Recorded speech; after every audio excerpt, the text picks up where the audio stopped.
बिस्मिल्लाहिर्रहमानिर्रहीम। अस्सलाम वालेकुम दोस्तों, आप देख रहे हैं अल्ताफ़ मलिक यूट्यूब चैनल। आज हिंदुस्तान में जो हिंदुस्तान के साथ और हिंदुस्तानियों के साथ जो अहमदाबाद स्टेडियम में आए हुए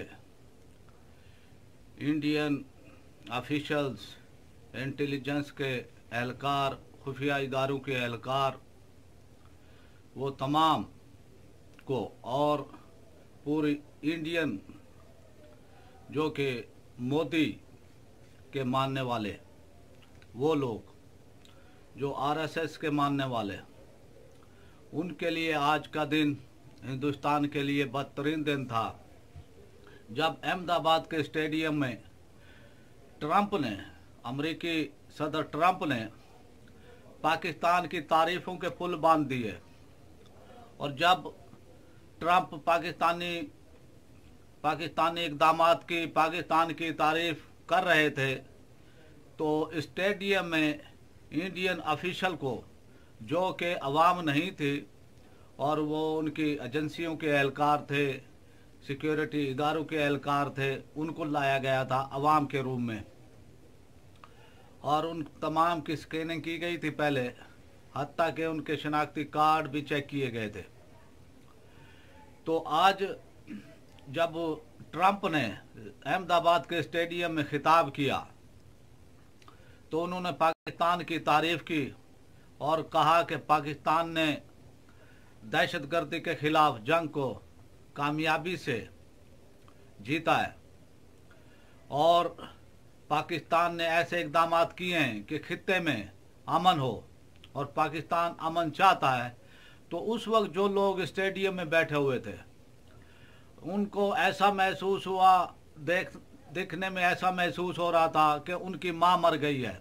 उनमें ऐसी खामोशी छा गई थी जैसे उर्फ़ आम में कहते हैं कि सांप सूंघ गया है। ये हालात थे आज। और अपोजिशन ने, हिंदुस्तान की अपोजिशन ने, कांग्रेस ने आड़े हाथों लिया है मोदी को।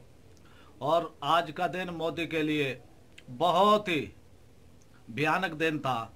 मोदी ने सोचा भी नहीं था कि मेरे साथ ये होगा।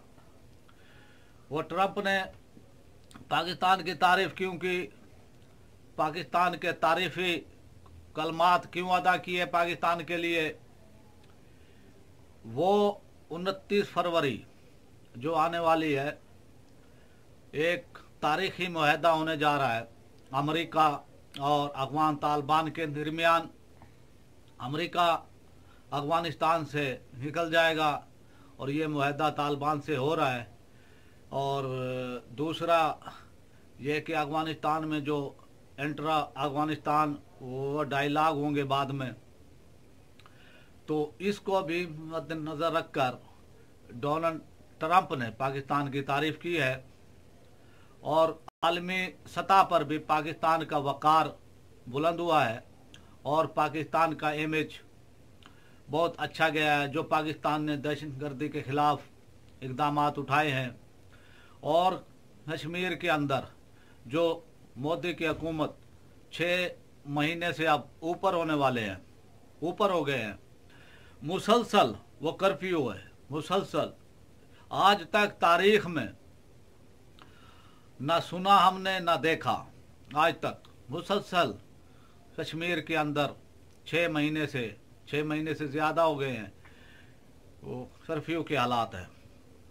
और वहाँ की रिपोर्टें बैनुल-अक़वामी मीडिया वो शेयर कर रहा है। इसका भी वो ट्रंप पर कुछ वो दबाव था और 29 फरवरी को जो मुआहदा होने जा रहा है उस हवाले से भी अमेरिका ने पाकिस्तान की तारीफ़ की है।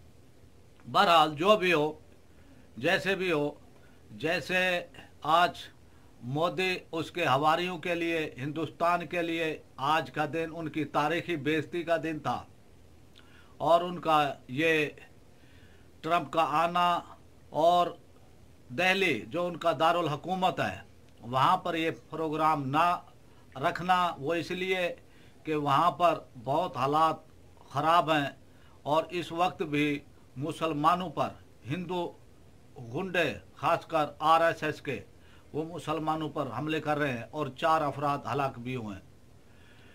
तो वहाँ पर जा वजह दुकानों को आग लगा रहे हैं, हंगामे फूट पड़े हैं।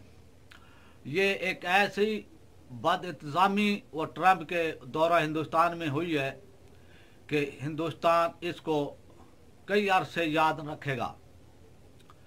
दूसरी तरफ ताजमहल, मोदी हुकूमत ने कहा था कि आगरा में जो ताजमहल है मुसलमान बादशाह की निशानी, तो इसको भी हम गिरा देंगे। मुसलमानों की कोई निशानी हिंदुस्तान में नहीं ये रखेंगे। लेकिन वहाँ पर उन्होंने सफाई सुथराई करना भी छोड़ दिया था। लेकिन आज वो ट्रंप के लिए आगरा ताज की सफाई की गई और सुथराई अच्छी तरह उसको साफ किया गया और वो ट्रंप ने ताजमहल को भी देखा तारीखी। अब आते हैं पाकिस्तान के बॉर्डर को लाहक खतरात। इस वक्त पाकिस्तान को चाइना, ईरान और अफगानिस्तान से भी जो उनके बॉर्डर है, जो पाकिस्तान के साथ उनकी वो सरहदें मिल रही हैं, वो खतरात लाक है, इंतहाई शदीद। और पाकिस्तान ने इकदाम वो शुरू कर दिए हैं इन खतरात से निमटने के लिए। खतरा बिल्कुल हमारे बॉर्डरों पे पहुंच चुका है। अल्लाह ताला खैर करे और कोरोना वायरस के खतरे से पाकिस्तान को वो बचाए। बलूचिस्तान की हुकूमत ने एमरजेंसी नाफिज की है और पूरे बलूचिस्तान में और ख़ासकर सफ्तान जो ईरान का वो बॉर्डर है और वहाँ पे चेक पॉइंट है, उस पर भी पाकिस्तान ने ईरान से रिक्वेस्ट की है कि जो भी पाकिस्तानी हैं उनको वहाँ पर अलहदा रखा जाए। वहाँ पे हॉस्पिटल की एक वो सहूलत भी की गई है ताकि जो भी लोग इस वक्त पाकिस्तानी ईरान के अंदर 7,500 हैं, तो वो अपना अभी उनको चेक करेंगे वहाँ पर और उनको 2 हफ्ते वहाँ पर हॉस्पिटल में रखेंगे और इंशाल्लाह जब वो क्लियर हो जाएंगे तो उनको फिर जाने की इजाज़त होगी। इसी तरह चाइना का बॉर्डर सील किया पाकिस्तान ने, ईरान का भी सील वो कर दिया और अफगानिस्तान का भी। दूसरी तरफ कुछ हुकूमत भी मुतारिक हुई है इस मामले में कोरोना वायरस में, लेकिन रियासत एक हद तक लोगों की मदद कर सकती है। एक हद तक रियासत उनकी इमदाद वो कर सकती है, हेल्प कर सकती है। लेकिन अब आवाम को चाहिए इस मामले के हवाले से अवेयरनेस उसमें हो। हुकूमत को भी चाहिए कि आवाम के लिए एक मुहिम चलाए, तमाम मीडिया पर, सोशल मीडिया पर, टीवी चैनल्स पर एक भरपूर मुहिम ये चलाई जाए कि इससे बचाव के इकदाम किए हैं इस वायरस से। सबसे पहली बात तो ये है कि अगर आपको फ्लू हो जाता है, नज़ला ज़ुकाम हो जाता है, खांसी हो जाती है, तो कोशिश करें कि किसी से हाथ ना मिलाएं। और अगर आपको खांसी है, नज़ला है, तो आप मास्क पहने, किसी से जफ्फी नहीं डालनी चाहिए और एहतियात करनी चाहिए भरपूर। आवाम को चाहिए कि पाकिस्तानी आवाम को चाहिए कि अपनी एहतियात करे और अल्लाह से खसूसी दुआएं करनी चाहिए कि मालिक मौला हमें इस वायरस के वो ख़तरे से हमें वो बचा, हमारे पाकिस्तान को महफूज रख, हमारे मुसलमान मुल्कों को महफूज रख और इंसानियत को महफूज रख। ये हमें इज्तिमाई दुआएं वो करनी चाहिए और अल्लाह ताला से दुआ ये करनी चाहिए। ये जो ख़तरा हमारे सरहदों पर पहुंच चुका है, हमारे बॉर्डरों पर पहुंच चुका है, कि अल्लाह इससे महफूज रखे पाकिस्तान को। ये आज का ये टॉपिक था। कल इंशाल्लाह आपसे फिर मुलाकात होगी।